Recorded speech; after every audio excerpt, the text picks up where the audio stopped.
In 1976, a young model who had been creating waves by participating in outrageous publicity stunts in the social whirl of Mumbai came across a performance by one of Kelu Babu's students with him accompanying. She was enchanted. As she says, Radhika, I just dropped everything. I got onto the next plane. I was in Bombay. I flew to Calcutta. I went into my sister-in-law's closet. I took saris and blouses, and I hopped on the next train to Bhubaneswar. And she just fell at his feet and said, I want to study with you. And he and his wife took her in, and thereafter she studied every day until she became one of the most charismatic of Odissi dancers. But what made her extraordinary is that her fervor for Indian dance and wish to perpetuate such that students could fully devote themselves to excellence as we used to in the past. She became a visionary and an institution builder. She was a firm adherent to this form of teaching, which she herself had followed, where you imbibe not just the technique or art, but also the being and spiritual power embodied by a teacher. Pratima dreamt of founding a place where students could give themselves over to learning, housed in a Gurukul, Guru domain, Guru family unit. She imagined a place that offered several different movement forms from various parts of India, like Mohiniyattam from Kerala. Each Gurukul presided over by a revered teacher from that tradition. This is Kalyani Kuttiyamma, being led to the opening ceremonies of the Mohiniyattam Gurukul in 1993. The first, however, to be established was, of course, the Odissi Gurukul, presided over by Kelu Babu. Designed by the architect Gerard Dukuna, a typical Gurukul consisted of a living room, and you know most of the painting here, and there's some sculpture outside in the courtyard, which were done by Kelu Babu, whom, as I had mentioned, was multifaceted. Then we have a Guru's bedroom, and the complex also has a dormitory with 6 cubicles in which I have slept. They have bath and toilet areas for the students, and then most important, a dance studio. And here it's being used for a yoga workshop given by a prominent theatre maker and dancer, Maya Krishna Rao, during a theatre workshop held in 1995, the activities of which I helped conceive and facilitate. Pratima saw Nityagram as a place, yes, where you'd focus on your one form and your guru, but you'd also be exposed to others, like North Indian Kathak, which Gurukul was guided by a legendary pioneer of contemporary Kathak, Kumudini Lakhia. Kalaripayat, martial art from Kerala, here demonstrated by students of Jayachandran, a dancer who, after studying contemporary dance in London, founded a center for contemporary movement in Bangalore. Here, a wonderful actress from Chennai, Kalairani, performed in a rocky landscape 30 minutes away on foot from the center of the village. A magical spot. We all had to walk on these boulders and sit, dancers, actors, critics, students, visual artists, to watch this performance at sunset. So Nityagram is a place that, for all its respective tradition, also encourages one to think outside the box. And quite honestly, I believe that's what real tradition does. The idea that we should all become museum pieces and just stick to what we've been taught is a fallacy which perhaps sounds nice, but isn't alive.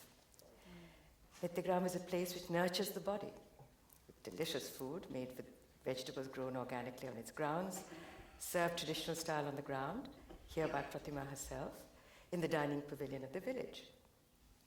It encourages everyone to work with their hands to help maintain the environment. Children from a nearby village who come to study Bharatanatyam on school holidays weed in front of the Odissi Gurukul. The dance village serves a local population, but also hosts people from all over India and the world. By the way, Nityagram is in the state of Karnataka, far from Orissa and in the heart of South India. Just north of Madras, you see that brown state that is Karnataka, and Bangalore, they're just about 45 minutes, used to be 45 minutes outside. They have an enormous theatre, which is the site of the Spring Performing Arts Festival, 40,000 people, free. And they just come in, villagers, townspeople, people flying in from all over the world. During a typical year, Nityagram is visited by groups from Australia, Europe, the United States, dance companies like the Eugene Ballet, choreographer dancers like Mark Morris, who's a very, very special friend of Nityagram. Dancers from Senegal, South Africa, Germany, and of course, a host of teachers, choreographers, and movement experts from India itself. This amazing institution is today run by just 3 core people. Surupa Sen, artistic director, choreographer for the dance ensemble, who also works on the music, particularly the rhythms, for each production. Last year, she and her collaborators, who also composed the music for today, were nominated for a New York Dance and Performance Award, commonly known as a Bessie.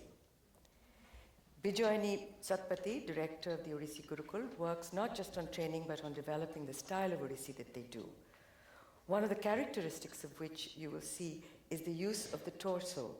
And I remember a magical moment, an interview that I took of Bijoyini showing me how well it also moves forward and back. And this is like a heartbeat. One person whom you don't see on stage, but thanks to whom the dancers look spectacular, and that's Lynn Fernandez, managing trustee of Nityagram, its executive producer, and also brilliant light designer.